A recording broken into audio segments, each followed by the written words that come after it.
તો કડી તાલુકામાં અતિશય વરસાદથી થયેલા નુકસાન અને ખેડૂતોની સમસ્યાઓ અંગે પૂર્વ નાયબ મુખ્યમંત્રી નીતિન પટેલે પત્રકાર પરિષદ યોજી હતી। તેમણે જણાવ્યું હતું કે કડી તાલુકામાં અત્યાર સુધીમાં અંદાજે 40 ઇંચ જેટલો વરસાદ નોંધાયો છે, જેમાં એક જ દિવસમાં 10 ઇંચ અને બીજા દિવસે 5 ઇંચ જેટલો વરસાદ પડ્યો હતો।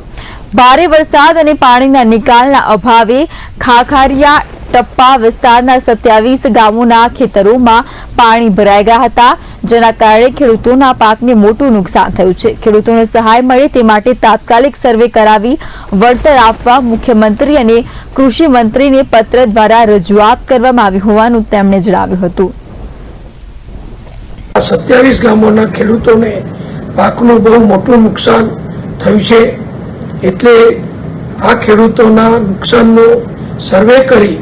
અને એમને સહાય આપવા માટે માનનીય મુખ્યમંત્રીશ્રીને 28 તારીખના રોજ મેં પત્ર પાઠવ્યો છે અને આ સર્વે દ્વારા જે ગામોમાં જેટલું નુકસાન ખેડૂતોને જુદા જુદા પાકોમાં થયું હોય એ તમામને સરકારના ધારાધોરણ પ્રમાણે અથવા ગુજરાત રાજ્યમાં બીજા વિસ્તારોમાં સરકાર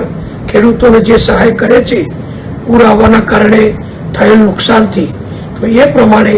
કડી તાલુકાના ખાખરિયા ટપ્પાના 27 જેટલા ગામોને પણ માનનીય મુખ્યમંત્રી શ્રી સહાય આપે અને કૃષિ મંત્રી શ્રી જીતુભાઈ વાઘાણીને પણ આ પત્ર મેં નકલ તરીકે